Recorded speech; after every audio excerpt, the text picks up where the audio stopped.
the Big Umbrella Podcast, and we got AR to J. I fucked that up.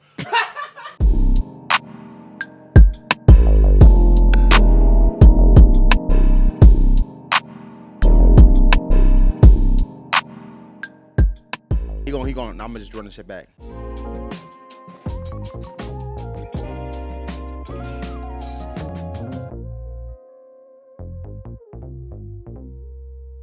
Welcome to another episode of the Big Umbrella Podcast. That's Big with 2 G's. I'm going to repeat that. That's Big with 2 G's. And we got JRtheAR in the fucking building, man. What's going on? Chilling, bro. It's good to have another podcast on here because I know that you be feeling my pains and everything that I be going through. Bro, that should be stressful sometimes. It'd be stressful like most of the time. And I was going to say sometimes, but I mean, for the most part, it'd be good for the people I be having on there. It's just having to do it so consistently over and over and over. And then go home and keep doing it. But the part that motherfuckers don't see, you feel me? Yes. Because then after you already had a guest, you already got to be thinking on to the next. Like, okay, damn, now I know I got to have this for this much or this amount for this exactly for. How many do you, in your mind, you be like, okay, for this month, do you set a number that you got to do for a month? For me, it's different. Like, I set a number of people I want to talk to because I'm really selective with my shit. It's at the point where like I mostly talk to people in the music industry, whether it's like videographers, producers, engineers, artists themselves. And if it's not someone that I'm genuinely like intrigued in, like outside of a song or like something that's going viral on TikTok, like I'm not gonna chase for that. Like I like someone that isn't oversaturated with content on the internet, someone that I can get a story that nobody's heard out of. So I'm going to fight for those and say I have like 10 people on my docket for that month. I might only get 3, but at least it's 3 that I was actually confident in. Exactly. I know I'm going to get quality content out of. You feel me? Yeah, and that's more so I think for the next month and months after that, that's more so what I'm pushing for because we already got like a shitload of episodes. So then now it's like more so we already kind of know what we want and kind of people who we kind of get now. So it's like I think I'm pushing towards that. No, but you still your first year in, right? Oh, yeah, we ain't even got to the year yet. We started in November. So it's like I'm in like year 3. I remember I shot my first podcast. I shot my first podcast off an iPhone for real. Oh, word. Yeah, it was. Did you have a stand? No, nigga. How was it even? It was just set up like on a joint? Let me break it down for you. Hello, my boy please. AG right here. This is my business partner for Colorblind ENT. Don't follow that Instagram right now. It got hacked. If we have a new link by the time this shit come out, I'm gonna make sure that they post it in the bio. That hacking shit, like, so is it? It's like somebody basically just got your login info, and now you can't get back on there. Okay, let me break it down. I'll tell you exactly what happened. So I do artist consultations, right? So for artists moving through the industry, I help them with sequencing albums, so getting press releases. That hence the AR. Yeah, exactly. There we go. It was supposed to be A&R, but you can't put the and sign in an Instagram name. That's how it became JRtheAR. Okay. That's literally how it happened.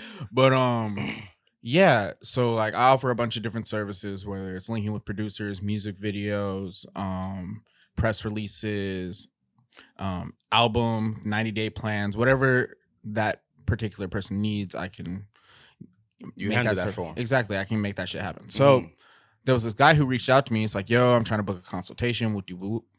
And I'm like, okay, bet. Here's my number. Hit me up and we're gonna schedule a time. So he's like, yo, give me your email. I'm gonna send you some of my music. I'm like, okay, perfect. Like this is like regular course for me. Right. Without me getting a code, without me doing nothing, with my email and phone number, he somehow got into my shit. I see an email notification. And you know it was him that did this. He FaceTimed me later, but we'll get to that. Oh, damn. From my account. But yeah, I see a notification that came up and it said, you had a strange Instagram come up from Lagos, Nigeria. That's how I learned what Lagos, Nigeria was, my nigga. So and I'm thinking that's like Mexico. Bro. And it's like, bro's holding my account for ransom, like for $100. Like every day it's just like, yo, you can have this shit back. Just give me $100. And I'm like, bro, you are a scammer in another country. What? You are not going to give me my shit back if I send you $100. You're going to take the rest of my money in that account. Yeah, you're going to ask me for $300. Now you have some connection to my bank. It's about to be a problem. So I haven't sent anything. I'm probably going to bomb the page because they've spent the past like 48, 72 hours. Oh, this just happened? Yeah. No. This is like now type shit. Okay. They spent the past like 48, 72 hours just like trying to scam everyone I know. Like I have people's like heads of labels calling me like, why are you asking for my phone number? Yeah. When I just called you right now, I'm like, that's not me. That's not me. And it's like, they're hitting up so much people. I don't even know every one of my comments. I mean, like in my follower list or my contacts to do damage control with. Like it's that excessive. Damn. So what is it that you could even do to get it back? I've tried the selfie verification shit. When you email Instagram. Is that the blue check, the Meta? Meta has some weird shit. So shit. say you had that blue check on there. Would that have them been protected? Or I don't know, but even if it looks corny, I'm gonna put a blue check on my next business page because I cannot have this happen again. I was just thinking about that because I had it for a month. Nobody said nothing. And I had it for a month and I was like, I want to see if this is gonna do something different for me. And honestly, it didn't. But it's because your security wasn't compromised. You weren't put in a situation to see if it helped you, if you needed to get that shit back. And so now hearing that from you is like, that would be the thing that I'm paying that $15 a month for. It's almost insurance. Yeah. That's how I be looking at it right now. So and it also, I mean, the blue check, if it's coming from a business standpoint, people see that. Even the ones who still aren't hip to, oh, you could get the shit. They say you verified. It just looks good to a business anyway. If they know anything about a blue check, they're gonna be like, oh, okay, he's legit, basically. And that was more so even what I was even thinking about for the blue check. No, for sure. And like everyone has their own reasons for doing it. I thought it was corny for so long. Oh yeah, because like I live in LA and I know people who pay their rent off selling people fake blue checks. Mm-hmm. And when I say fake blue checks, it's like it's there, but the thing with a fake blue check and a real blue check is when you click the 3 dots in the corner of someone's account in the right hand corner, it has an about this account section if they're verified. But it only has that about that account section if they're verified, if it's an organic verification. So if it's legit. Yeah. So all you got to do, if you really know what's up, is click those 3 dots and be like, oh, this nigga fool. Okay, he's corny. Bye. And that's honestly another reason like why I don't fuck with a lot of people in the industry, because I see them forcing this facade. And you can just keep working and that shit will come in due time. Yeah. You see what I'm saying? For real.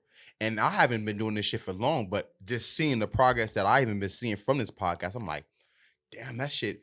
And I telling people, even if we get, it's a follower or multiple followers every day, no matter what, one person follows the account every single day. So I'm just like, that's what's up.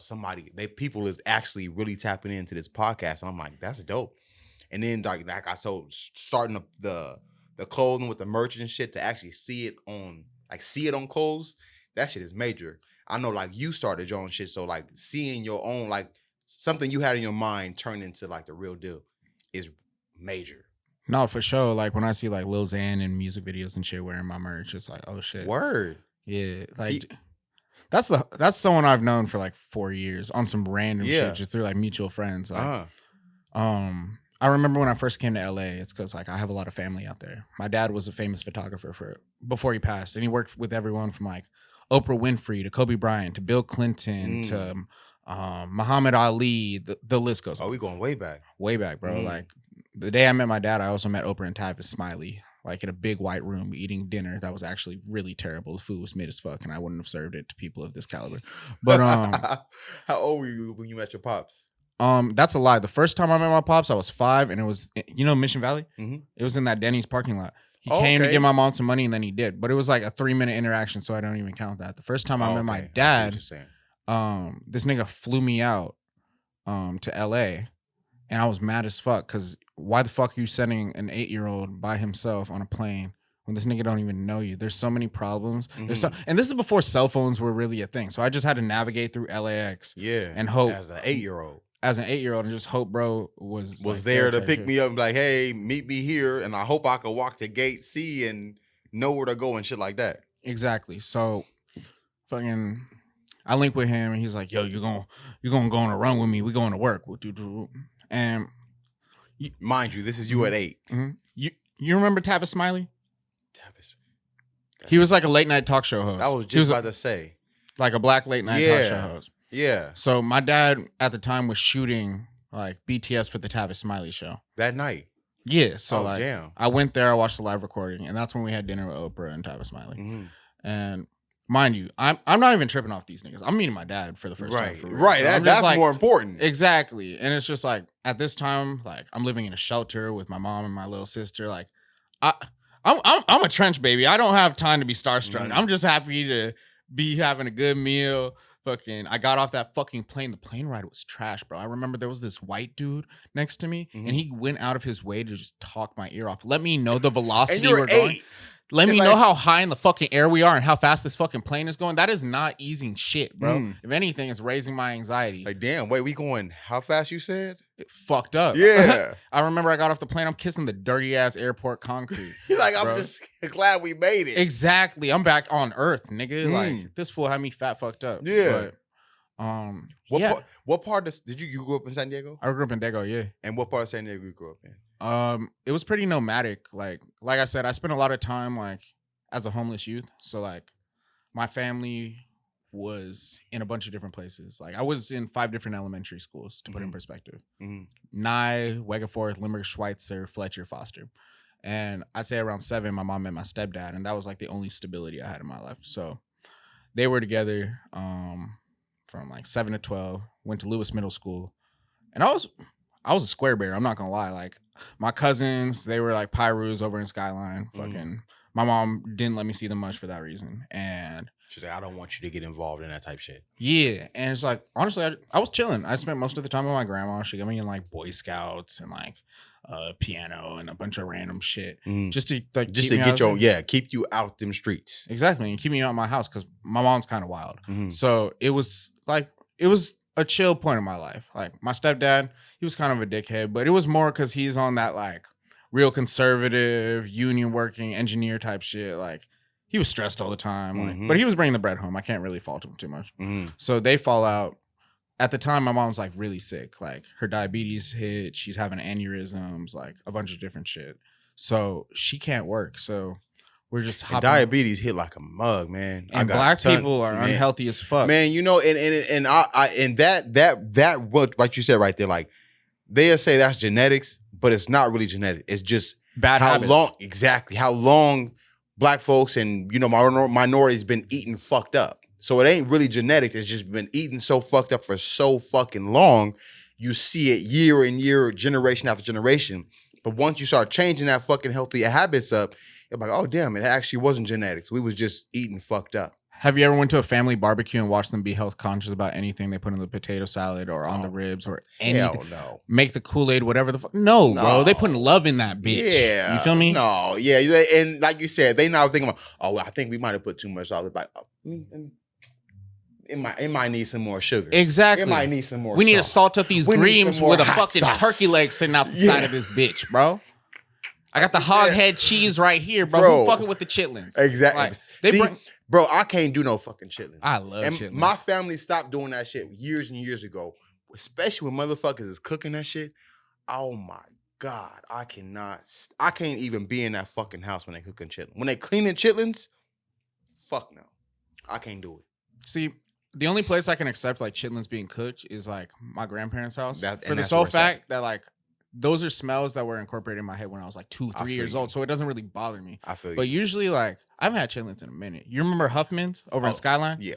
That's where me and my mom would go every time. All you need is a little hot sauce, salt, and pepper. Them shits are busting, bro. So before you even got to like being with your stepdad, like you said you was moving around to all these different elementary schools. Why was you moving around so much? Life was just really hard. My mom is bad at multitasking, so she couldn't really handle 2 kids. Did you have? Oh, you had siblings? Yeah, I have a little sister who stayed out here. She's doing really good for herself right now. But yeah, we were staying in shelters and a bunch of shit. So it was just like never any stability. Like if one shelter's in La Mesa and my school is over here in Chula, there's only so long that's gonna be sustainable if my mother can barely afford gas. You feel me? So like I said, it gave me a very nomadic lifestyle, and that's why I'm very malleable. I'm able to like say a big life change happens, I'm able to react quickly and just adapt, just out of survival. What was life like in shelters for you? Especially, I mean, and I was you so young, I don't know how much you remember it or not. I remember a lot of it for the sole fact that it happened again after they divorced. So I kind of like relived it, and it reminded me of what happened. Like, how old were you after that? I was 12 when my mom and stepdad divorced. Yeah. And it was crazy because the month they divorced, 30 days after that, my real dad passed. Oh, wow. So, and at that point, well, I know you met him. I think you said you was 8. Yeah. And then you met him again at what age? Like 10. And then I met him like twice when I was 12, right before he Yeah. died. I can count on one hand how many times. Did that affect you, seeing how you didn't know him too much, or like you only met him a couple times? Was that something big for you when with your dad passing? It's weird. It meant more to me later in life, just because like I understand the importance of having a father in the home. Mm-hmm. And it was like I held a lot of resentment because like when he knocked on my mom, this nigga already had a whole family. Mm-hmm. Like I already had 3 older brothers. I already had 2 older sisters, and he had a wife. Papa was a Rolling Stone. Oh, my dad was going viral with this shit. And it's crazy. He met my mom at an AA meeting, somehow rizzed her up, and then like just had me as a little side baby. So it's like I never met my entire side of that family until my adult life, for real. Did you feel like a side baby? Hell yeah. Like what? His stepmama wouldn't let me, I mean, his girlfriend wouldn't let, or wife, whatever she was, wouldn't let me even come over because she didn't want to fuck up her image. Infiltrate this with that. Exactly. So with you feeling like that you was a side baby, what was that for, like at such a young age for your mental? It was just kind of having to learn how to be alone and just like fend for myself. Like I didn't really have positive like male figures in my life until I was an adult, and I met businessmen and people with an actual work ethic and like shit like that. Just because like I said, I was homeless for a lot of the time. I'm here with my mom, my little sister, a service dog, and a fucking 87 Volvo packed deep. My mom's paranoid as hell because like she don't know where we're gonna stay at night, so I can't really stay with my friends. I don't have that many minutes on my phone, so I always have to be with my family. And that's crazy. I remember having to buy minutes on your fucking phone. Yeah, Virgin Mobile. Like times were different. You reminded me when you just said I didn't have minutes on my phone. I'm like, yo, you actually did have to buy minutes on your phone, and after a certain time, it was a free or less of a charge. No, when unlimited minutes first came out, that was like some big shit. That's crazy. Then now you saying that, you just take me back to like, holy fuck, I remember that time. Yeah, now it's like you would not take a plan that gave you. You know what I'm saying? Bro. Like, you be looking at these niggas crazy. Like, wait, I gotta buy minutes. I have to track how long this phone call is going. Bro, how do you think a girl would react if you said, "Hey, babe, hey, babe"? I'll be like, yo, I'm getting a little sleepy, but it's only 5. You know, I've been working. You know, I'm tired. My legs hurt. Shit, I gotta get some rest. My minutes about to be running out. I can't say that last part though. Like, yo, my legs is hurt. I'm a little tired. Let me call you back a little later or after 7, because that's when it's free. So you know, bro, if you told her the minutes are running out, them texts are gonna come back green. I'm telling you, shit about to be terrible. That's the craziest part. Even thinking like something so small as that, how that was really a thing. Like having to buy like minutes, and like you said, the text is green. Like that was for real some shit way back when. Even when you had the phone where you had to press the button 3 times to get the one letter you was looking for. It was so fucked up. Yeah. Like the BlackBerry era was when I was like really going crazy. Like when motherfuckers were on MySpace and AIM. Yeah. Like, see, I love when sidekicks came out. That's when I had the little LX joint where you little flip it out. Boop, boop, boop, boop, boop. That worked out perfect. Them shits were so smooth. If you had a sidekick in school, you look like a player. Exactly. You look like you was a boss. You had a little LX and you make sure you flip it out. Oh, what's your aim?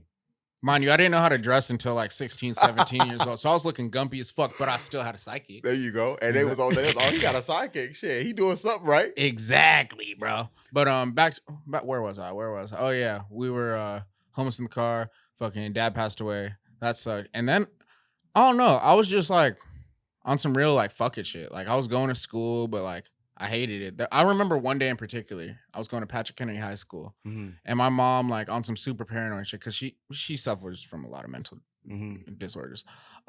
She thought it'd be a good idea to park in my high school parking lot while we're sleeping.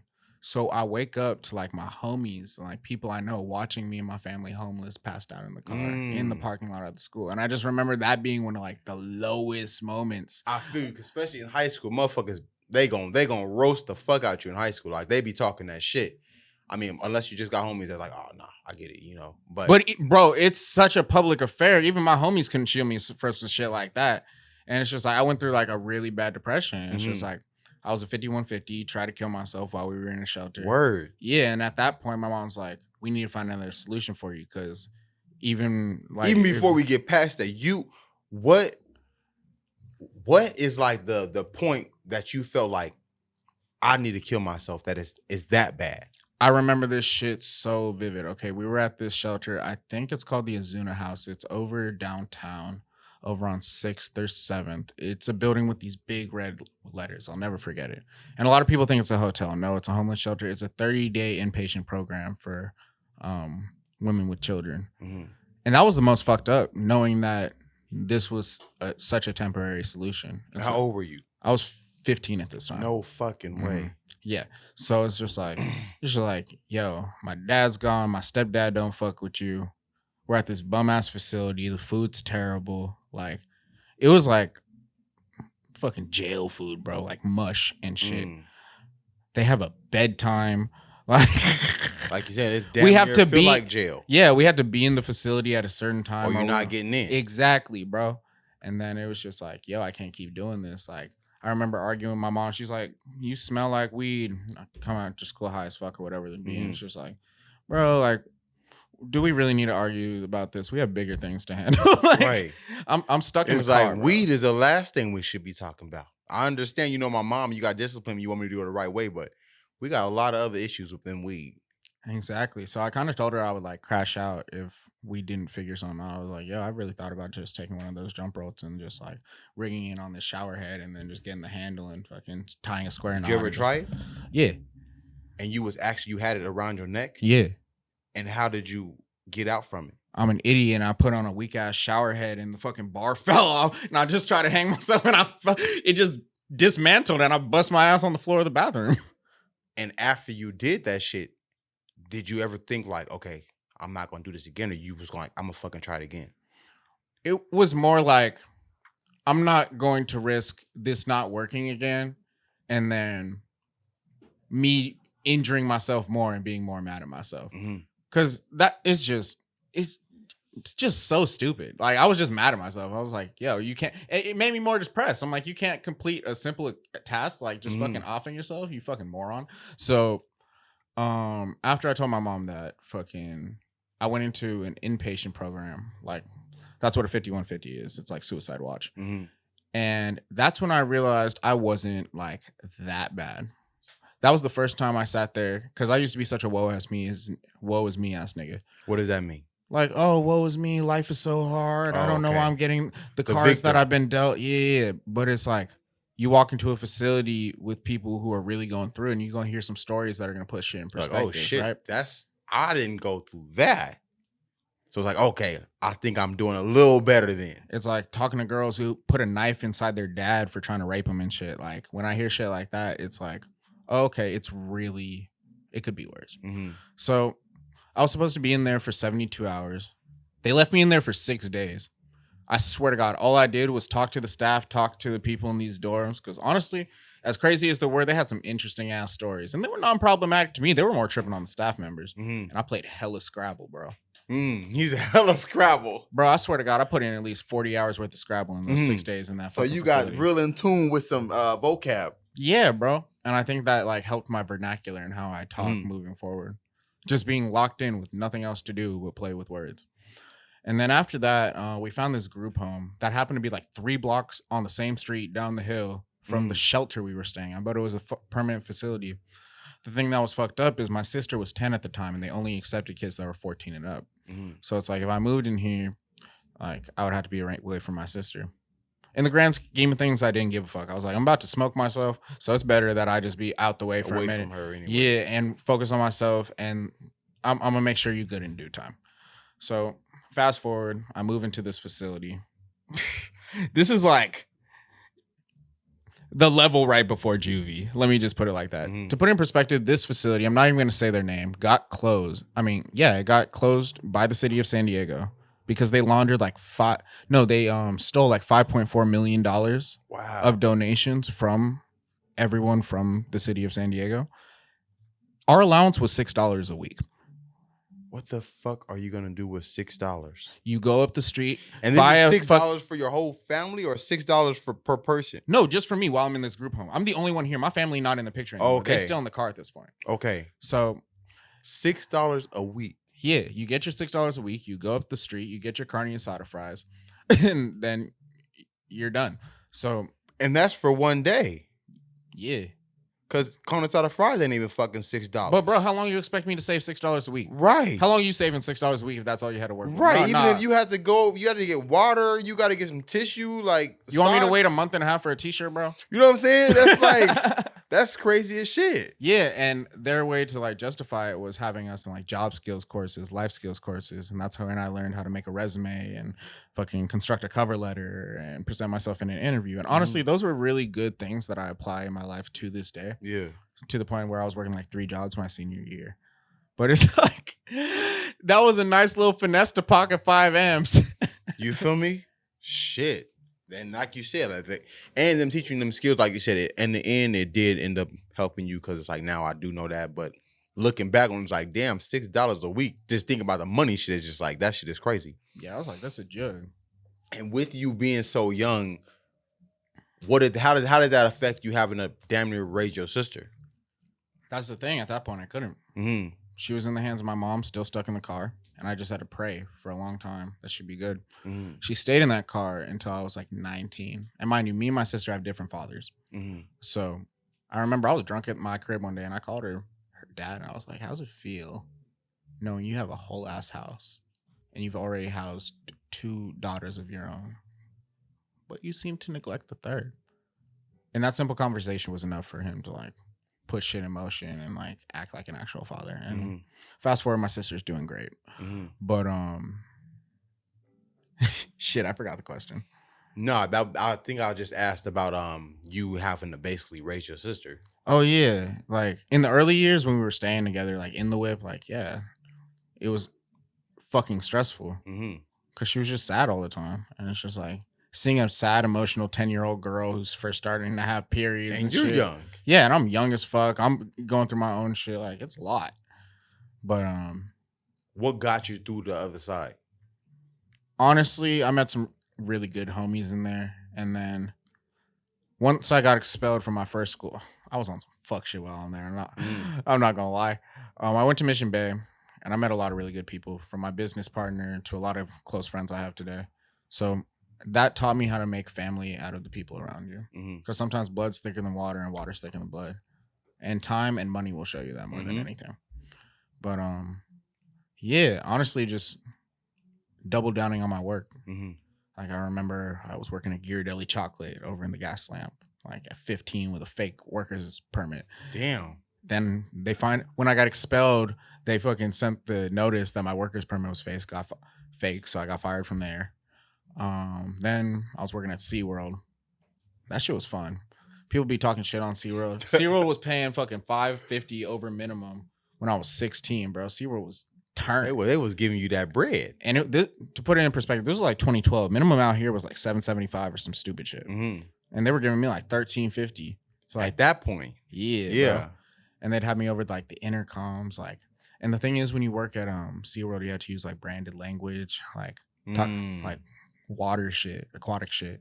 So they'd have me over the intercom and like they'd have me put on my white boy voice, and it would be some bro, I'd be high as fuck what's your white boy voice? Bro, I would literally go in there at 7:30 in the morning smoking spice or some shit. Ooh, and then I'd be like, you said spice. We'll get into that in a second. Ooh. Because they drug tested me in the group home. I didn't smoke weed for 3 years. Ooh, shit, he said spice, man. Bro, I would go in there, treat this shit like a prank call, bro. I'd be like, have a shell of a day here at SeaWorld San Diego. And bro, them niggas ate that shit up. On God, I got more shifts than anybody.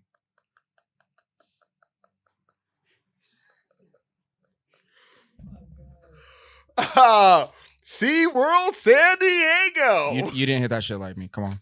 Nice attempt, though. I respect it. So then what brought you into getting into podcasting? Oh, that's a big ass fast forward. After high school, it's funny. I was working in corporate America for a long I'll be time. going back forward like a motherfucker. Oh no, we can do that. Yeah. Yeah, I was working in corporate America for a long time. And then like mortgage firms, franchise sales companies. I worked with the American Diabetes Association. Oh, so you were getting some good jobs. Yeah, I was working with Medicare. Got tired of that. My last real job was at Mavericks over in PB. Is that bar? Yeah, the bar over in PB. I was doing security. You was doing security? On God. Did you have a gun? No. Bro, A baton? No, I just have a mouthpiece and I know how to talk to drunk people. I'm like, nigga, some fucking pepper spray? Nigga, something? Nah, bro. I didn't have shit. I swear to God. And you didn't even have a knife in your back pocket? No, I was that's chilling. legal. You could have a knife. Probably, but I wasn't tripping. Oh, okay. Like the one time that I had to like de-escalate a situation, there was this white guy. He came with this tiny, pretty ass little Filipino girl. He was like turning up on her. He was really about to like do some crazy shit, but he was faded. So I just like disoriented him. He didn't even see me. So I grabbed him by under his shoulders and shit. Just leaned back a little bit and dragged his ass out. He didn't know what was happening. He didn't know how big I was or nothing. Yeah, he just felt somebody else. I guess the night is over. Exactly. And he kind of just like folded. But it's like, I don't know why they gave me that job. I've had a few security jobs. I think people just trust me for some reason. Yeah. The gift of gab will get you a lot of places that you're not meant to be. But hey, it was a great learning experience. So is that gift of gab is what brought you to the podcast? Yeah, part of it. I remember my first podcast, like I was talking about. It was with this guy, James Too Cold, who had just signed with E40. Like I'd hit him up. I'm like, yo, let's do an interview. Whoop. And at the time, my boy Danny, he had let me break this down. He had a cannabis temple on Melrose. So, a cannabis temple? Yeah. So it was a nonprofit temple that you could smoke weed in legally. And the way that they made this possible is because... I remember they had one of them in Chula Vista back in the day. Instead of weed, it was called sacrament. And it was for religious purposes. Oh. No, you go on Google, it's called a religious temple. Oh. The one I went to, they called it a weed lounge. But it was just low key. It wasn't out there. But back in the day, like they really had it set up like a bar. You go right up, it's like bartender, and they show you all the weed they got. They got the joints of blunts, and like, you want this, that, give it to you, you smoke this shit right there. Oh yeah, 2015 to 2018, it was the Wild Wild West out here. I was like, this is dope. I knew it was getting too ratchet though when I walk into fucking dispensaries out here and people would be selling like mushrooms and shit. I'm like, bro, you asking to get fucking raided? Yeah. But I actually been in a raid before. Really? Yeah, I used to work at a dispensary. Like that was one of my like first jobs. Like, break that down for me. Man, way back in the day, I used to work at a dispensary called Next Generation. That shit was dope. That was really when I was introduced to it. I didn't even smoke weed in high school. Really? Nah. I tried to smoke weed when I was 16 and after, but it wasn't even like high. It was like, you know, when you hit it and it's just in your mouth and you go, oh, that shit didn't work. Nigga, you didn't even do it right. So after we did that the first time, it was like, okay, this ain't work. Then I got out like through high school, 18, I think 19, I'm starting to work at it. No, I think at 20 years old, I was starting to work at a dispo because I turned 21 at in the dispensary. I remember that. And I was working there for a minute. That shit was dope as hell. That was when I was really introduced to fire ass weed. That was when you could get weed and it wasn't mixed or nothing with nothing. So that was when you could get Jack Herrera and it's just Jack Herrera. That was when you could get some sour diesel and it's just sour diesel. Bro, Jack used to be my favorite strain. Back when sativas weren't like shit. Like Jack, like when you open the bag, was top of the line. Wasn't it just so the like inviting? Like, you're like, oh, I can't wait to roll this shit up. Man, and Jack Herrera, Candy Jack, and I don't even fuck with sativas like that. But Jack Herrera, that was me, bro. I'll buy a couple ounces, bro. Yeah. If you have that shit, tap in, please. Yeah, and if you got like that original just Jack, that's like no, and I'm gonna know off the nose, bro. Yeah, like, it got a distinct smell to it, more than almost any other strain. So it's like, if you bring me anything else, I'm gonna just be upset. Like, oh, you didn't bring what I just asked you. Bro, I haven't had Jack Herrera in like 4 or 5 years. That's me. I feel like that. I'm like, and even if they say it's Jack, it's like, well, this is Jack and something else, and this, or you just called it Jack. But from then, like, so I was working there probably like a year, 2 years, and I'm not gonna say SWAT. I don't know what. Maybe I don't know what the hell. It was a drug enforcement team. They came in with guns drawn, like they had the whole fucking assault rifles coming in. They pulled blicks on you and shit. Oh, like a motherfucker. And it was like at least 12 fucking officers that came in from different directions of the fucking dispensary, and they just came in like shit drawn. It was like get the fuck down, and you just get down and like, oh shit, this is for reals. They handcuff everybody. They took like all the tip money. They took all the weed. If you was a customer in there, they took your weed that you just bought. So whatever you spent, they taking that motherfucker from you. I would have been lying. I've been had this. We in California, leave me alone. And they taking everything. Like they had you handcuffed and taking everything, but at the end of it, they let me go and it was straight. It was like down. The dispo is closed down, but they just opened up. What were you, a bartender? Yeah. Yeah, they knew you were just a fucking fake 1099 contractor or whatever. Nah, we didn't even have that shit. They was doing cash money off the rip. That's why that job, You was getting weed, you getting good tips, man. I was like, this is clutch. What Like a year was this? motherfucker. Shit, I was 21, so shit, that's fucking 10 years ago. Oh, that means statute of limitation. We can really talk about this. Oh yeah, I was fucking 21. So what's that? That was like 2013. Yeah. Yeah, like then. It was like 2013 back then. So that was when I got into smoking weed and fire ass weed, man. That was the time. Man. Bro, I missed walking in my high school graduation to work at the dispo. Word? Swear to God. So wait, you didn't go to your graduation because you was working? No, that's actually cap. I couldn't walk anyway. So let me explain that. So my senior year, I had already got all my credits like early. See, that was me because I went to a lot of summer schools because I got to meet a lot of other people at different schools. So I was like, fuck it, I go to summer school. I was just fucking a girl at summer school. So like, it gave me incentive. That's to really like, what it was. It was just like, you're going to meet all these other folks. So might as well, shit, get some extra credits. That was the only reason I was there. Yes, but, sir. I remember my senior year, I took like 2 real classes. I can say this now because he's not there anymore. I had this teacher, Mr. Oka. I had mechanical engineering and calculus. First of all, I don't know why the fuck they put me in either of these classes. Damn, right? Calculus, right? And you be like, how fucking much does calculus help me today? Bro, I didn't even take pre-calculus. I don't know why the fuck I was in calculus. So Mr. Oka, I don't know why, but this nigga just fucked with me, bro. Like sometimes he would just bring me food. Fucking. Oh, damn. I remember once I was with this nigga's cousin. He wasn't a pervert though. No, he was cool. Okay. I remember once hey, I was. You don't never know. You know what I'm saying? People bring you. Nah, Oka was chilling. Oka was chilling. Bro. I met some weirdos that I had some like weird vibes from. Oka was not that. Okay. I remember I was with this nigga's cousin and we were in mechanical engineering at 7:30 in the morning sipping lean. Wow. And fucking Jaime spilled some juice on the table, bro. And fucking there was this girl Maritza in the table in front of us. If you see this, fuck you, bitch. Fucking. Mr. Oka comes, he looks at the juice that spilled on the table and he's like, what's that? Maritza's like, yeah, guys, what is that? Like, bitch. I'm like, bitch, you suck. What do you mean? What is This is how cool Mr. Oka was, right? I looked this nigga dead in his eyes. I licked that hardwood table. Cleaned that shit in his face. Nothing. Bro, he kept it pushing. Bro, this nigga gave me 100% in both periods I had with him. I never turned in a single assignment. Wow. He's the reason I graduated high school. But because I had it so easy in high school, nigga, after Oka's class, I'm not coming no more. So I had like 90 missed days. Damn. I snuck into grad night. Oh. I snuck into prom. They weren't having that shit for the graduation.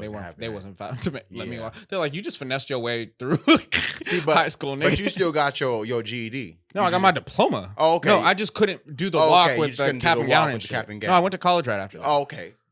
What and for you, why were you getting kicked out of so many schools? I only got kicked out of one school. Okay, then why'd you get kicked out early on? Cause I was just doing dumb shit. This girl, actually no, I trusted dumb people. If I want to be really real. I was going to the school for like a year called San Diego Early Middle College. It's in the back of City College campus, right? It's like a college prep school. I only went there. It was the closest one to the group home once I moved in there, right? So I'm talking to this one Mexican shorty. She's a senior. I'm a junior. And she's like, yo, can you get a bottle for my fucking little sister's birthday? Wait, she's a senior. Bro, exactly. Like, wait, why ain't you getting me the bottle? Because bitches are lazy. Okay. But, okay. When she says little sister, her sister's in my grade. So it's like, it's nothing crazy. I'm like, okay, yeah. You need a bottle for a party? I'm like, what are you doing? She's like, I'm gonna make some jungle juice. Wooty wooty. I'm like, oh, easy, okay. I'm gonna go to a bum. I'm gonna give him like $20 and he's gonna walk in there and get a handle of Smirnoff. Exactly what happens. Next day, meet at McDonald's, right? Across the street from City College. I give her the bottle. I'm like, okay, let me know what the plan is for tonight. Guess what she do? What she do? Bro, she goes to math class and starts chugging that shit straight out the bottle. Oh, wow. By second period, she got alcohol poisoning. By third period, she in the hospital. And by fifth period, I'm in the principal's office, bro. And so she told on you too? Yeah, bro. Miss Larkin, I'll never forget you either. She's sitting here telling me, like, you know she could have died? I'm like, I didn't think she was chugging vodka at 7:30 in the morning. Like, who the fuck does that? She said she wanted it for the fucking party. And like I said, it was for her sister. Her sister snitched on me too. So she had alibis. Oh, she's like, so okay, no, he gonna cover like, he told you to get that, Yeah, he told me. It's like when like a white lady hits your car in front of her homegirl's house, so you know you're gonna lose the insurance settlement because you have witnesses. Now you got two people that's gonna confirm, oh yeah, he did that. No, exactly. And it got even worse, bro. So there was like an education rep named Katrina at this group home. I'm using real names because I fucking hate you. And bro, Miss Larkin was gonna give me a 1-day suspension, right? She's like, okay, just leave school for now. You can't come back for a day, right? My school was like a 15-minute walk from the group home. Within this 15 minutes, Katrina called this bitch and convinced her to change that 1-day suspension to a 5-day suspension with expulsion. Oh, damn. So now I got to go to like, and that's the weirdest shit. Why are y'all going to suspend me for 5 days just to expel me? Just expel me today because you know I'm not coming back. No, because they had to do like a court thing. You had to go to like school court and they had to like say you are officially expelled and these are the schools you're eligible. It's a whole ass process. And she took it upon herself to do it. So she made that a goal. Yeah. Oh, by the way, she was also on like a bunch of trick sites with her lingerie. Like, bro, she was looking for like sugar daddies and shit while she was working at the group home. And there was this kid, Xavier, bro. This nigga did some bad coke in the church in the group home and half of his face was paralyzed. Nigga looked like Two-Face. I swear to God, he found her nudes. I was like, bro, bitch, don't you ever talk about me crazy again in your motherfucking life. We checked her ass one day. You had a whole bunch of shit going on, man. Bro, the group home is when I did the craziest shit, bro. I remember that's when I was smoking spice because I couldn't smoke weed. Bro, we were doing dumb shit playing like the pass out game. You remember the pass out game? Was that when you put your hands like yeah, nigga. I be telling people about the pass out game and they think I'm lying. I never did that shit, but I seen that shit so many times. I seen it to the point I was in middle school and this girl, I ain't even gonna say her name, she did this shit. She's like, I want to see if it worked. So she put her hands on it, hold her breath. Somebody pushing on her chest. She passed out. She's like, and even as she don't think it's working. She's like, I don't think it worked, guys. Fall face first, and she broke her finger. Felt limp like a fucking noodle, right? Yeah. She was like, I don't think it worked, guys. Then she fall face first and broke her ring finger that day. And this is at lunchtime. And they just wake her up, and she's like, the ambulance come and everything. She broke her finger. But like when you just said that fainting game, that's crazy. I remember another friend who was at an apartment. We was right by a door. He did it, fell over, and hit his head on the doorknob. I'm like, man. And now thinking back, it's like, why the fuck was y'all doing? I never did it. I'll let y'all do it and watch. We were 12 deep in a dorm with no hose, bro. We were bored. That shit is crazy. And it was really like, hold your breath, and I'm gonna push on your chest, and you're gonna faint. No, and niggas telling you about to pass out, and you're just like, oh yeah, let's see what happens. I just told you what's gonna happen. You about to pass out. I remember when even in middle school, when people was like smoking they was basically huffing Axe cans. When they had a sweater, they get a sweater and you get an Axe can. Again, that's fried. No, this ain't something I never did. They get an Axe can and a sweater, and they hitting this shit through the sweater like that. I've done a lot of drugs. I ain't done that shit. Yeah, I'm like, man, y'all, and this is in middle school they was doing this shit. So, yeah, I wasn't into even like doing nothing in middle school, high school until like I really got out of high school anyway. I was just more so into females my early days, honestly. So I didn't even worry about that anyways. But I just knew a lot of people who did shit. Oh, fuck, I never told you how I started podcasting. Okay, I actually skipped some shit. So I need to tell you why I started coming to LA in the first place, right? So I remember I was like, I need to reconnect with my family on my dad's side. And when you did podcasting, you started in LA? Yeah. Oh, okay. So I ran into my brother. I went to his house one time, go to his crib. There's a bunch of fucking plants in the backyard. I'm like, yo, you growing out here? He's like, yeah. And there were some like fire ass plants, right? Yeah. So I'm like, yo, let me help you out. So I would go up there every Wednesday, Thursday, because I was working Mavericks the rest of the week. Wednesday, Thursday, I would take a train or a bus. Oh, come up here. I didn't even have a car yet, bro. I didn't get a car till I was 22. I didn't have a license till I was 22. I didn't learn how to drive till I was 22. Holy fuck. No one was around. I was around no adults. Right. I moved into a group home when I was 15. No one taught me. But yeah, I fucking start trimming up there. Fucking 12, 16-hour days, nigga. Fucking for like $200-$300, right? I remember one day my boy Cheyenne, he invited me to his birthday party. We went to school in Mission Bay, and now he works with like a bunch of big artists like Ski Mask the Slump God and some other shit. Heard him before. Yeah, he works with like the head of Rolling Loud and some other shit. Okay. So I went to his party, and I remember, have you heard of Lil Mosey? I met Lil Mosey's people that same night. I met them. I met a bunch of big ass fucking YouTubers like Logan Paul, Blake something, just a bunch of influencer motherfuckers. And I didn't really care because I still had the same mindset where it's like, Like the same mindset when you met Oprah and that shit. Yeah, where it's just like, I'm just happy to be celebrating my homie's birthday. And this is my first party period in LA. But me and Mosey's people got really cool to the point where like for the next month, I was at his house like every day. Yeah. And it's like, I'm going to BET weekend. Like I'm chilling here smoking blunts with the Kid Leroy. This shit. Fucking before he even had music on Spotify type shit. Like meeting Justin Bieber's producers and all this shit. And I was like, okay, I have this weed here. And that was kind of my ends. I would always come with the gas because I'm like working on a farm while I'm out here. So it's like I always am able to provide utility. But I'm like, okay, there's so many plugs in LA. This shit's oversaturated. I need to be able to be more of an asset. I was like, let's try interviews. Let's try shows. I threw my first concert over at Soma. And how long ago was this? That was September 23rd, 2019, right, AJ? Damn, he already knew the date. Bro, because it was such a process. We put like 3 bands on the venue. We put another like 5 into the artist. We did not recoup. Like we put flyers everywhere. It was some shit, bro. But it was all Dago. We had Hardini, YHG Peanuts at the Schmack. This nigga Joni from North County. And there was no problems. That was like my first ins to the music scene down here. And concurrently, I did my first podcast at the same time. So it was like I was trying to build out both avenues of the shit. And it was cool, but there was a lot of bullshit happening at the same time. Like, I was going to ask, like, when you even first started out, like, what was that shit like for you? It was almost like living 2 lives. Like 5 days of the week, I'm just a security guard at Mavericks. And then coming up here to LA, and I'm like, really got with niggas with motion. Like, bro, I'm over here playing like Yabby and Owe at Jake Paul's house and shit. Like, early as fuck. And like, it was just kind of surreal to me. But one day, I was still living down here and I got kick-doored. You got kick-doored? Kick-doored, yeah. Like a nigga kicked in your door? Yeah. Who did that? I ain't gonna say. Okay. I knew who it was. Yeah. But yeah, came in, pistol whipped me. Wow. Like broke my jaw, fucking fucked me up. I couldn't eat fucking besides with a straw for like 5 days. That's bad. On that Kanye shit when he had this shit in a car accident. Bro, nigga fucked me up. And this shit was wired shut. Type shit. So after that, I was like, San Diego burnt. I already got shit going for me in LA. I'm gonna just transition up there. And I talked to my partner. I'm like, it's gonna be hard. It's gonna be lonely for a minute, but I think I can actually like make some shit shake. So kind of paused on the interviews because I didn't know how I really wanted to do it yet.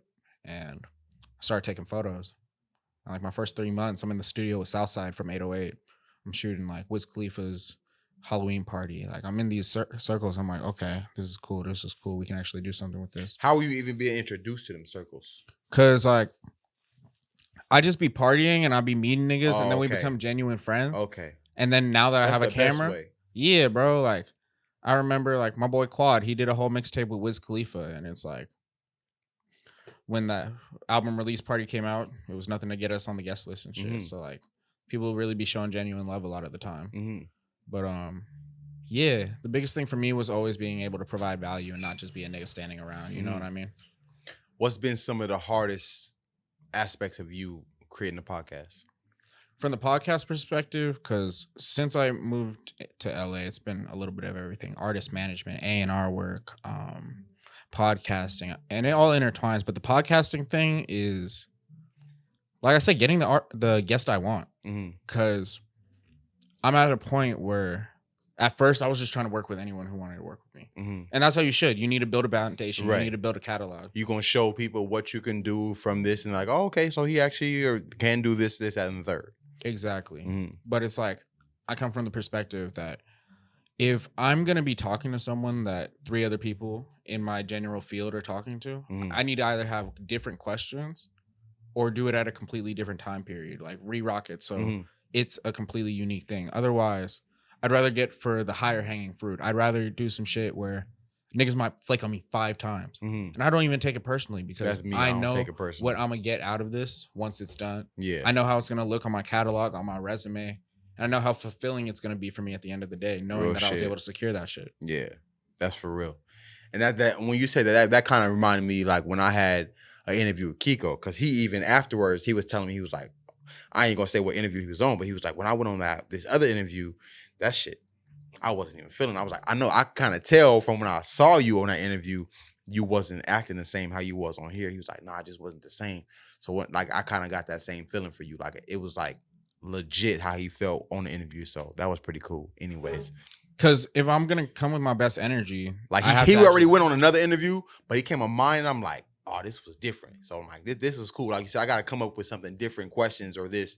But I really didn't even watch the interview that he did prior. I just came at it how I came at it. And he was like, this is so much better. But yeah. No, you've been doing your shit, bro. I got to applaud the work. I've been trying this shit. Like, me and my man, like, we've been working at this shit fucking heavy. Like, we go on this shit hard. Like, I was telling you, we at least get 25 to 30 a month that month that we set up to do the shit. Like I told you, we're going to get a warehouse down here and start shooting in a home studio. And then we'll have the LA studio, the San Diego studio, and the output's going to be crazy. I was just about to say, with you having both studios, you going to be coming back and forth down, going like that, or you going to end up... No, it ain't shit to me. I'll fucking come down here once a week whenever, bro. Yeah. Like, I'm all about getting as much high-quality content as possible. Yeah. And shout out my boy Millshots. He was kind of like the missing piece of the puzzle. Mm-hmm. I remember we were at my partner's crib, and this fool was just over smoking a blunt or some shit. He said over smoking. No, he was just over at the crib. Okay, I thought you meant like he was overdoing this shit. No. Yeah. He be chilling. But I remember he wasn't even really working with artists that much, but I checked his Instagram. I'm like, bro, check some cold ass photos, nigga. Mm-hmm. Like, we should get some. We should link up and get some business going. Mm-hmm. And our first vlog that we shot with him was I have this series on my YouTube called Locked In. That's pretty much what it sounds like. We locked in with artists in the studio from like the beginning of a track being created to the end product. Sometimes even following them to shoot the music video. Yeah. And it was with this artist named Smokey GM who Free Smokey, he just got sentenced to a lot of time. And we caught that like 3 months before everything went down. Okay.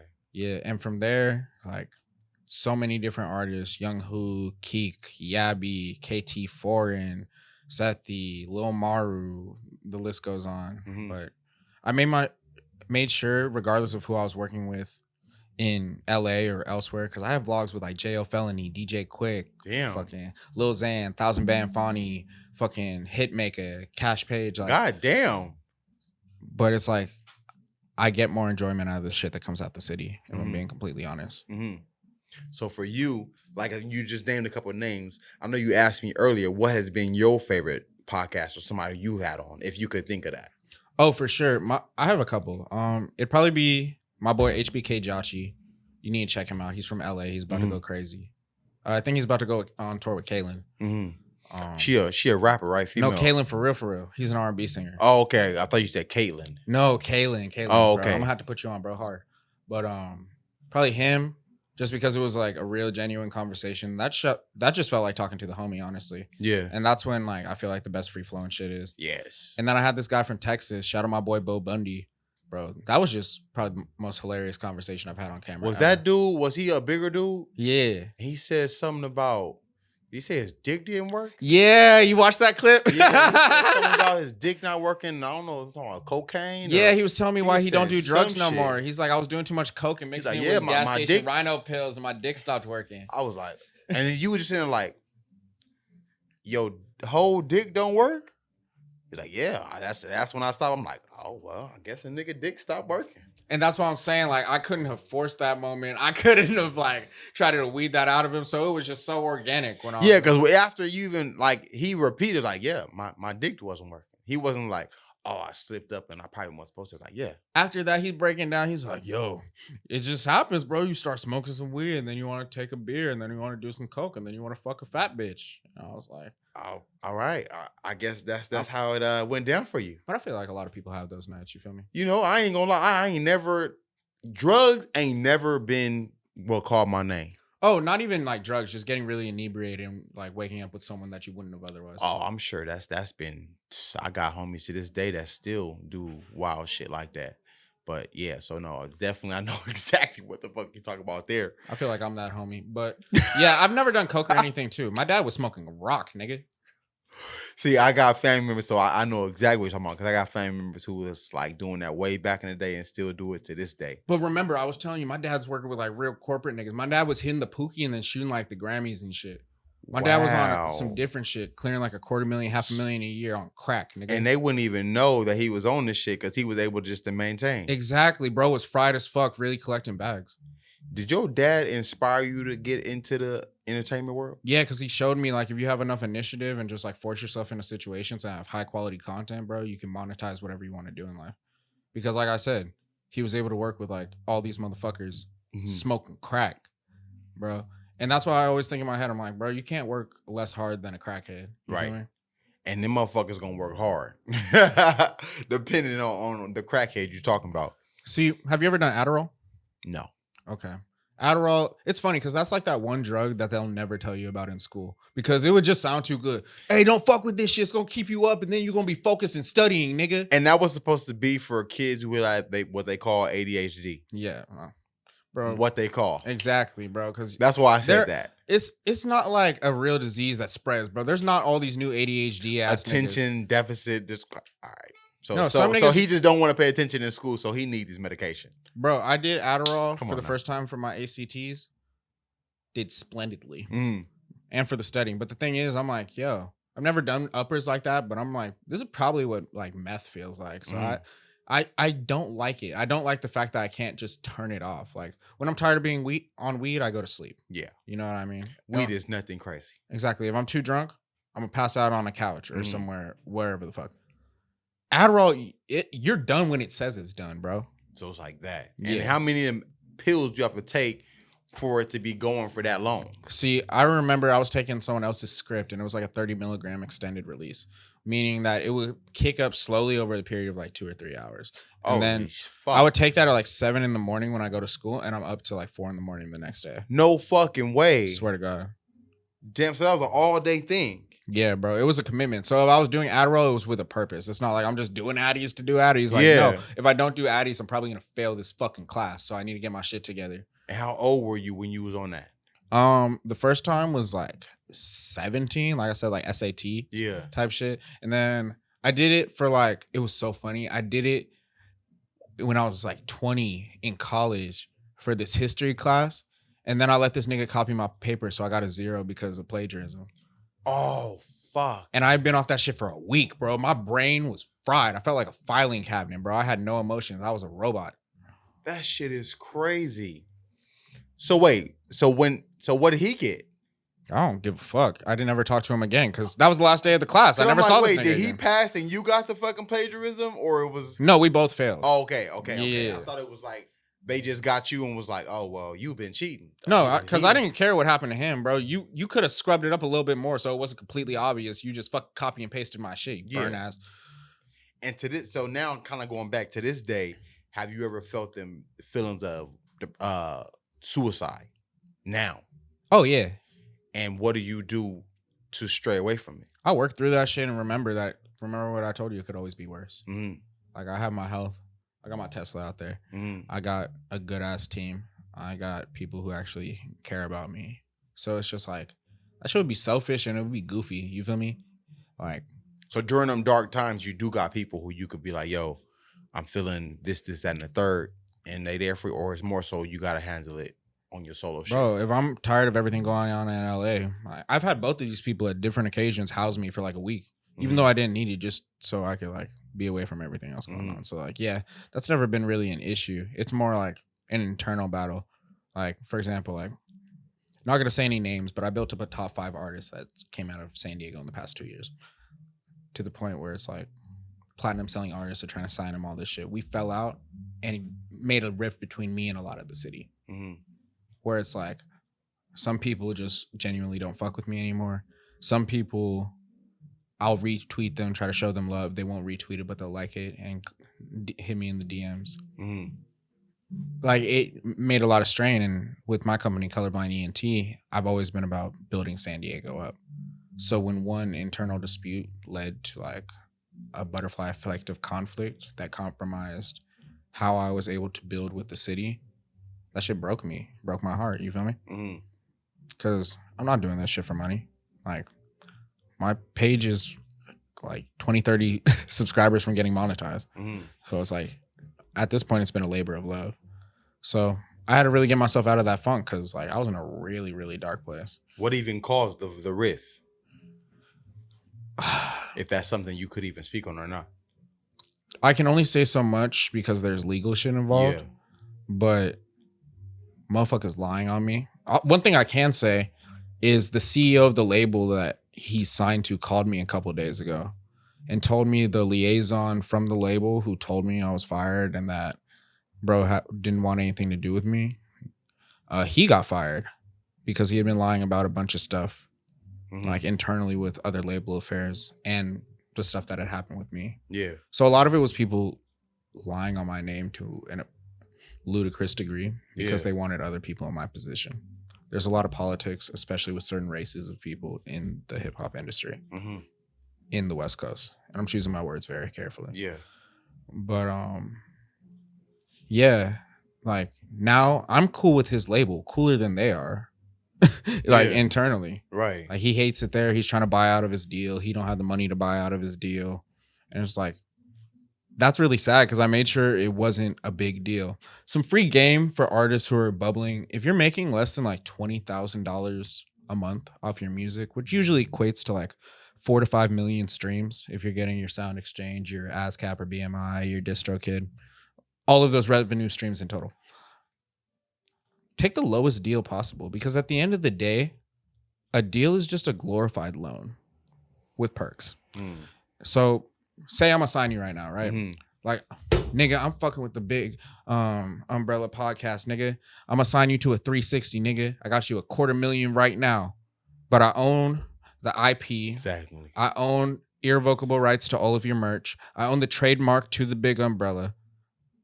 So I'm gonna give you this little, this little lump sum, but I'm about to make all this shit off of it. Everything I'm building you up to be, I'm taking all that shit. And you're not going to see a dime until I get my $250,000 back, plus whatever money that I'm paying on my own behalf at my leisure fuck $250,000 for marketing and right. shit.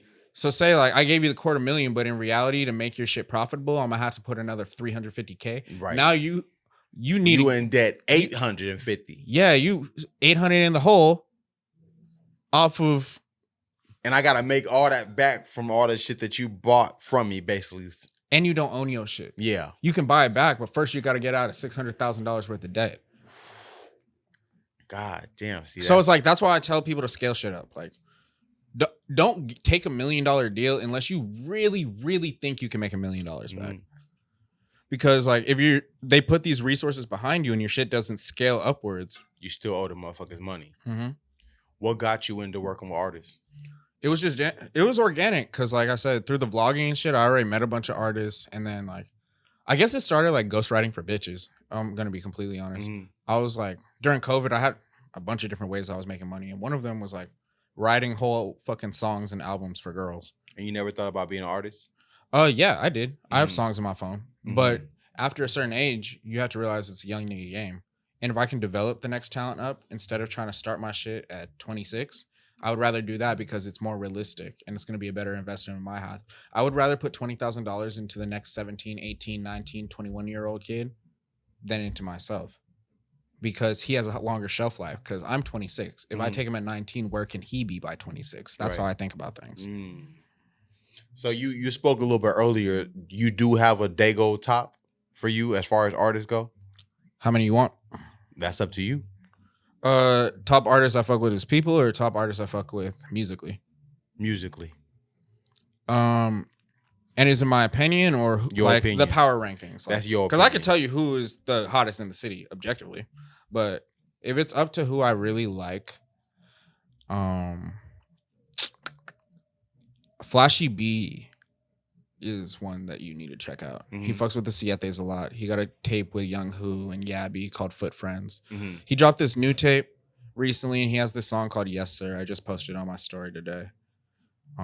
Shout out Flashy B and his nephew Lil Flashy. They're both fire. How many am I giving? You could go 5. Okay. Let's count them as one because they're family. Okay.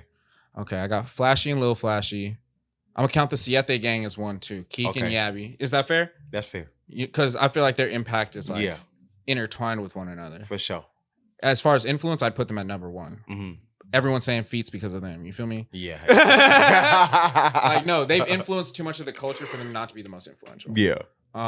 Lil Maru, obviously, hasn't been another artist in the past 10 years who's been able to sell at the House of Blues in San Diego by himself. Who else? After those, there's a lot of names going through my head. See, you could leave that motherfucker at top 3. I'll give Lil Weirdo his props. Mm-hmm. And then who else is really doing their thing right now? Ooh, okay, I'll throw you a curveball. There's this girl named Lana. 2 girls. I'll actually make it my top 6. I think it's Lana 100. Or yeah, something 100% like Lana. Yeah, she's cold as fuck. And then there's another girl named Kai True. She rap, huh? Yeah, I think I just seen her on another podcast with the like what's High Nas podcast. Oh, with the West Coast radio niggas, huh? Yeah. Nah, Kai's super dope. And then she has some shit with was it 22 G-Fay? Oh, you fuck with bro? I don't. That's what I just seen. I thought she was on. Oh, maybe. I'm not sure. It might have. Yeah, I don't know if it was that or another person she had a record with. She just recently had like a music video or some shit. No, that kid sings pretty good. Mm-hmm. See, and I just recently seen what she was about anyway. Mm-hmm. Yeah, so that's new for me anyway. She just got a different type of swag to her. You know what I mean? She don't like come off as like a sex symbol. And that's what I got from it. Cause she like, I would even almost go say like if she might fuck with females. Probably. I feel like it's more like some on Janae shit where she's pretty. Don't get it twisted. But it's like she could still like have a cleaner pair of Jordans than you. Yeah, for real. You feel me? Yeah, I feel you when you said Janae, like I love her music. Her music is like fire. Especially I love when her and Big Sean made that they made like a joint album together. I forgot what that shit was called. I think it was like 2088 or something. Oh yeah. That shit was fire. That was a fire ass album. I love that shit for real. So I asked you like what's some that was your top 5 for Dago. What's been your favorite podcast that you had? Favorite podcast that I've had. No, actually, what's been your least favorite podcast that you had? And even if you don't have to say a name or nothing, if you don't want to put them out there like that, what's been the least favorite podcast you had? Oh, there was a bitch ass nigga I shot a podcast with like a month ago. That's never coming out because that nigga tried to fucking get me lined up to get robbed. Literally a week after the podcast. I haven't even talked to y'all niggas about this.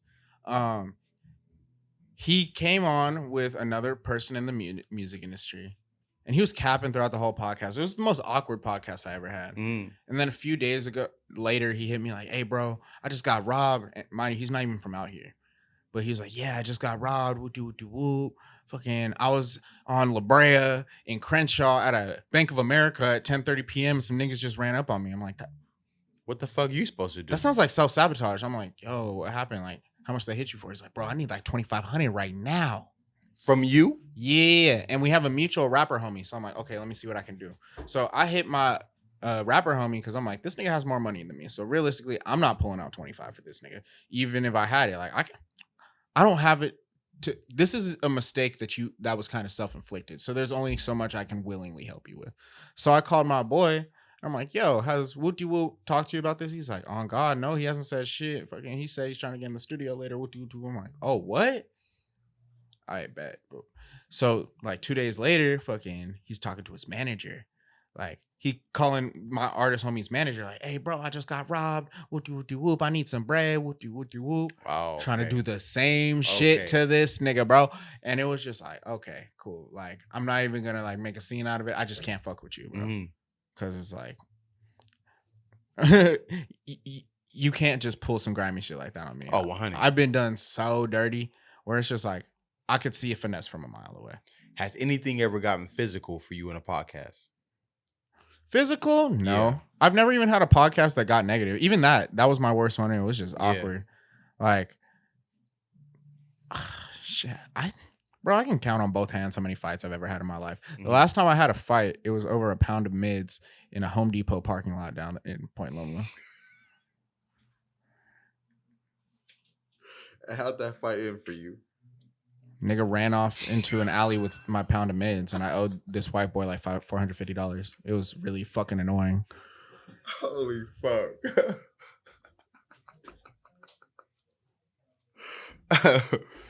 So what for your plans, and even outside this podcast, what is it that you're trying to take this to? Because you built this from nothing. What is it that you're trying to take it to?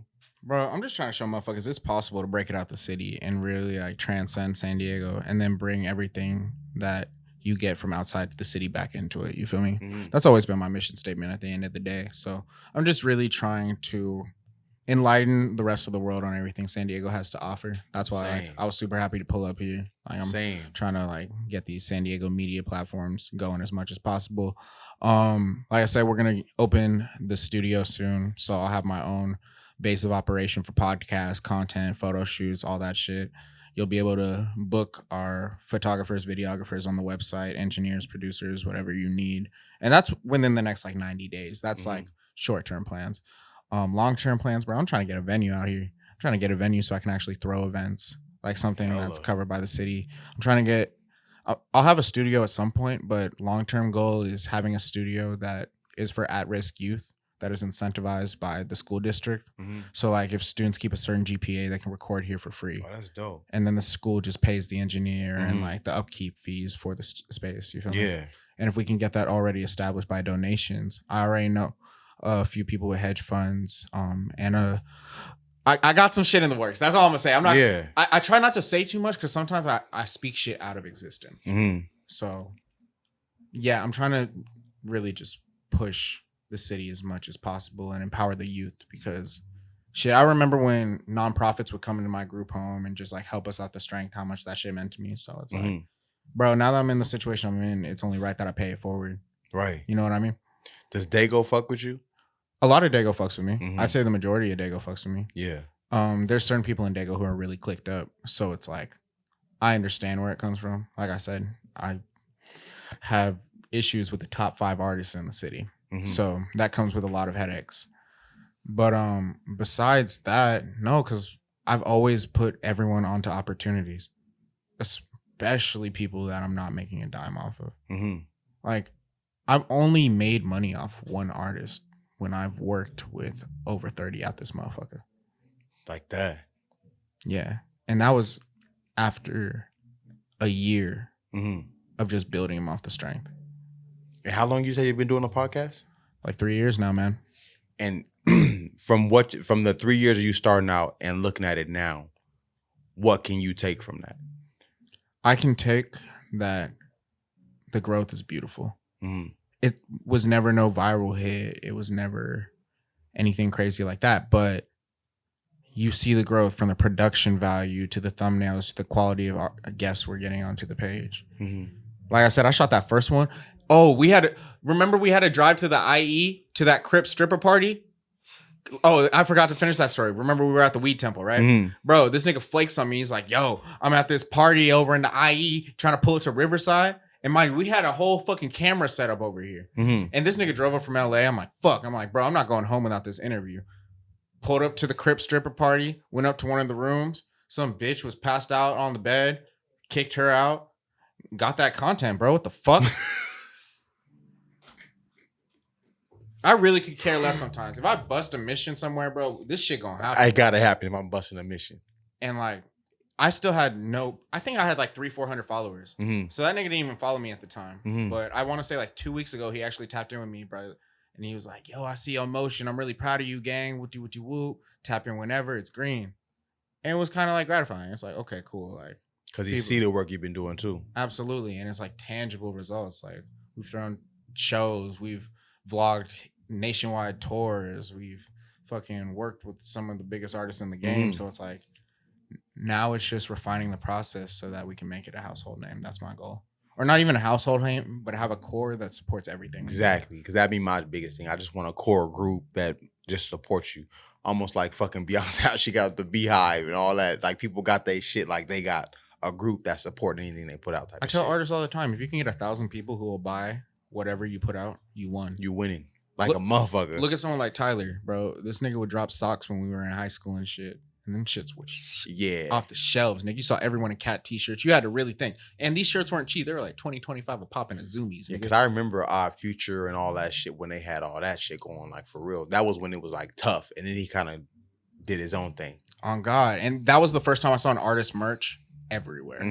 And it was probably more because we were in like the West Coast shit, fresh out the jerkin movement. Like, exactly. We were fucking with the swag. Yeah. But that showed me like, okay, bro, like I told you, it takes 1 million streams to make 5 bands. You can make, and that's a lot. That's a shit ton, bro. You see niggas trying to get 100K for 6 months, right? So it's like, what's more realistic, getting that 5 bands off a song or off of the merch, off of a dedicated fan base? With you, have you been recognized outside for doing the podcast? So like, say you've been out somewhere and they're like, oh, yo, you do the podcast. Yeah, bro. You remember on Halloween when we went to the club with DJ Trill and I did some drug I'd never done before, and He said some drug. Bro, I was sitting in the DJ booth fried. No, but it wasn't even because of the drug. I don't even know if I felt what the drug really felt like, because I did the drug and then I did 1,000 milligram edible, like a big ass Twix bar. Ooh, 1,000 milligrams. That shit had me out just dead. And I remember this kid came up to me behind the booth. He's like, yo, you're JRtheAR? I'm like, yeah, bro. You sounded like, fried, bro. Nigga woke me up. He's like, yo, I'm whoop-de-whoop. Like, I'd love to get a consultation. I see how you built up whoop-de-whoop. Like, I'm really trying to like take this music shit serious. I'm like, yeah, bro, just hit me up right now. I'm on drugs. Yeah, bro. Like just fucking send something to my DM because I'll talk to you later. Exactly. That shit was. But no, that shit was cool. I've been recognized in the mall a couple times. It happens more in San Diego, even though like I'm primarily in LA, which is kind of crazy. What does that feel like to you for them recognizing you out for the podcast and anything else you do? Oh no, that shit make me nervous because I got ops out here. So like when niggas just walking up to me saying my name, I'm like, yo, are you? I'm like, yeah, and I'd be checking the temperature, like, yeah, exactly. Who the fuck are you? Yeah. And then like it's usually cool. I've never had it.